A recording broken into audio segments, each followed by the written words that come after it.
ദാനിയേലിൻ്റെ പുസ്തകം അധ്യായം 6. രാജ്യമൊക്കെയും ഭരിക്കേണ്ടതിന് രാജ്യത്തിന്മേൽ 120 പ്രധാന ദേശാധിപതികളെയും അവരുടെ മേൽ 3 അധ്യക്ഷന്മാരെയും നിയമിപ്പാൻ ദാര്യാവേശിന് ഇഷ്ടം തോന്നി. ഈ മൂവരിൽ ദാനിയേൽ ഒരുവനായിരുന്നു.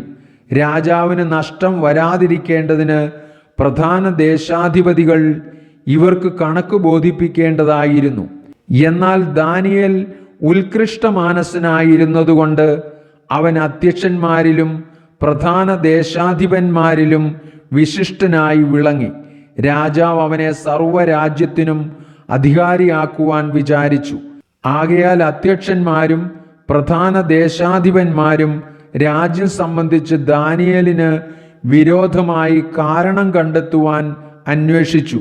എന്നാൽ യാതൊരു കാരണവും കുറ്റവും കണ്ടെത്തുവാൻ അവർക്ക് കഴിഞ്ഞില്ല.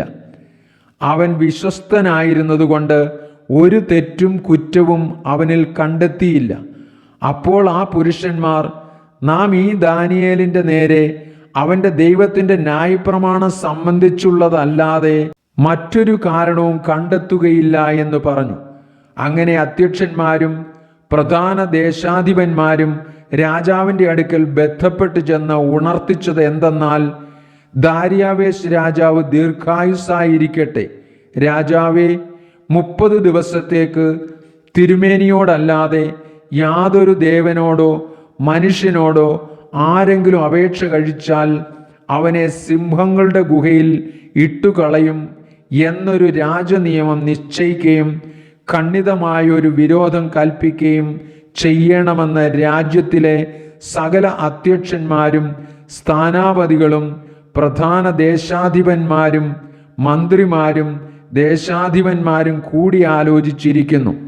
ആകയാൽ രാജാവേ, മേദ്യരുടെയും പാർസികളുടെയും നീക്കം വരാത്ത നിയമപ്രകാരം മാറ്റം വരാത്തവണ്ണം ആ വിരോധ കൽപ്പന ഉറപ്പിച്ച് രേഖ എഴുതിക്കണം. അങ്ങനെ ദാര്യാവേശ് രാജാവ് രേഖയും വിരോധ കൽപ്പനയും എഴുതിച്ചു. എന്നാൽ രേഖ എഴുതിയിരിക്കുന്നു എന്ന് ദാനിയേൽ അറിഞ്ഞപ്പോൾ അവൻ വീട്ടിൽ ചെന്ന് അവൻ്റെ മാളിക മുറിയുടെ കിളിവാതിൽ യെരുശലേമിനു നേരെ തുറന്നിരുന്നു.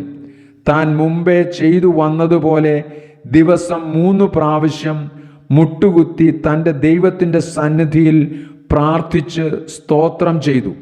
അപ്പോൾ ആ പുരുഷന്മാർ ബന്ധപ്പെട്ടു വന്ന് ദാനിയേൽ തൻ്റെ ദൈവത്തിൻ്റെ സന്നിധിയിൽ പ്രാർത്ഥിച്ച് അപേക്ഷിക്കുന്നത് കണ്ടു.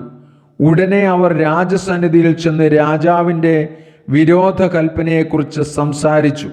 രാജാവേ, 30 ദിവസത്തേക്ക് തിരുമേനിയോടല്ലാതെ യാതൊരു ദേവനോടോ മനുഷ്യനോടോ അപേക്ഷ കഴിക്കുന്ന ഏതു മനുഷ്യനെയും സിംഹങ്ങളുടെ ഗുഹയിൽ ഇട്ടുകളയും എന്നിങ്ങനെ ഒരു കൽപ്പന എഴുതിയിട്ടില്ലയോ എന്ന് ചോദിച്ചു. അതിനു രാജാവ്, മേദ്യരുടെയും പാർസികളുടെയും നീക്കം വരാത്ത നിയമപ്രകാരം ആ കാര്യം ഉറപ്പു തന്നെ എന്ന് ഉത്തരം കൽപ്പിച്ചു. അതിന് അവർ രാജസന്നിധിയിൽ, രാജാവേ, യഹൂദ പ്രവാസികളിൽ ഒരുത്തനായ ദാനിയേൽ തിരുമേനിയെയാകട്ടെ തിരുമനസ്സുകൊണ്ട് എഴുതിച്ച വിരോധ കൽപ്പനയാകട്ടെ കൂട്ടാക്കാതെ ദിവസം 3 പ്രാവശ്യം അപേക്ഷ കഴിച്ചു വരുന്നു എന്ന് ഉണർത്തിച്ചു. രാജാവ് ഈ വാക്കു കേട്ടപ്പോൾ അത്യന്തം വ്യസനിച്ചു. ദാനിയേലിനെ രക്ഷിപ്പാൻ മനസ്സുവെച്ച് അവനെ രക്ഷിപ്പാൻ സൂര്യൻ അസ്തമിക്കുവോളം പ്രയത്നം ചെയ്തു. എന്നാൽ ആ പുരുഷന്മാർ രാജാവിൻ്റെ അടുക്കൽ ബന്ധപ്പെട്ടു ചെന്ന്, രാജാവേ, രാജാവ് ഉറപ്പിക്കുന്ന ഒരു വിരോധ കൽപ്പനയോ നിയമമോ മാറ്റിക്കൂടാ എന്നിങ്ങനെയാകുന്നു മേദ്യരുടെയും പാർസികളുടെയും നിയമമെന്ന് ബോധ്യമായിരിക്കണമെന്ന് രാജാവോട് ഉണർത്തിച്ചു. അങ്ങനെ രാജാവിൻ്റെ കൽപ്പനയാൽ അവർ ദാനിയേലിനെ കൊണ്ടുവന്ന് സിംഹങ്ങളുടെ ഗുഹയിൽ ഇട്ടുകളഞ്ഞു. രാജാവ് ദാനിയേലിനോട് സംസാരിച്ചു. നീ ഇടവിടാതെ സേവിച്ചു വരുന്ന നിന്റെ ദൈവം നിന്നെ രക്ഷിക്കുമെന്ന് കൽപ്പിച്ചു. അവർ ഒരു കല്ല് കൊണ്ടുവന്ന് ഗുഹയുടെ വാതിൽക്കൽ വെച്ചു.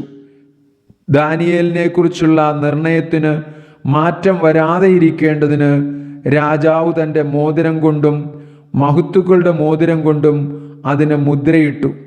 പിന്നെ രാജാവ് രാജധാനിയിൽ ചെന്ന് ഉപവസിച്ച് രാത്രി കഴിച്ചു.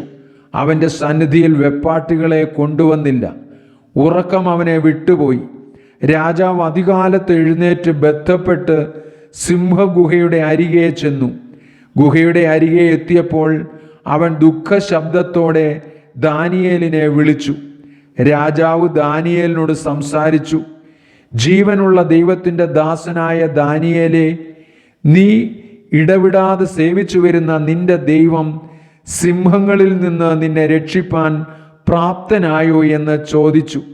ദാനിയേൽ രാജാവിനോട്, രാജാവ് ദീർഘായുസ്സായിരിക്കട്ടെ, സിംഹങ്ങൾ എനിക്ക് കേടുവരുത്താതിരിക്കേണ്ടതിന് എൻ്റെ ദൈവം തൻ്റെ ദൂതനെ അയച്ച് അവയുടെ വായ അടച്ചു കളഞ്ഞു. അവൻ്റെ സന്നിധിയിൽ ഞാൻ കുറ്റമില്ലാത്തവൻ.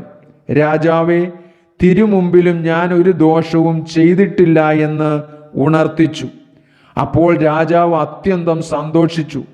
ദാനിയേലിനെ ഗുഹയിൽ നിന്ന് കയറ്റുവാൻ കൽപ്പിച്ചു. അവർ ദാനിയേലിനെ ഗുഹയിൽ നിന്ന് കയറ്റി.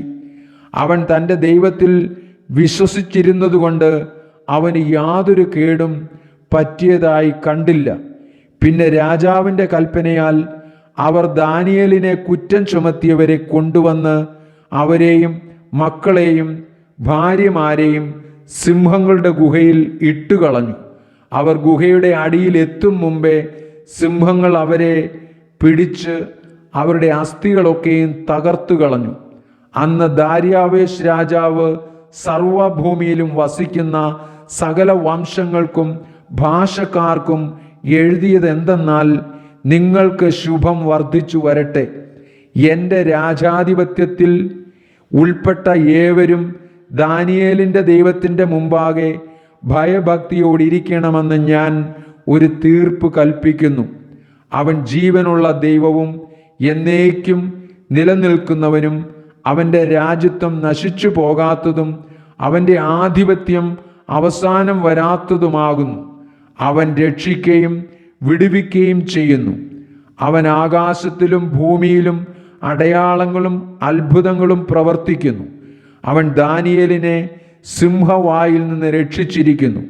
എന്നാൽ ദാനിയേൽ ദാര്യാവേശിൻ്റെ വാഴ്ചയിലും പാർസി രാജാവായ കോരശിൻ്റെ വാഴ്ചയിലും ശുഭപ്പെട്ടിരുന്നു.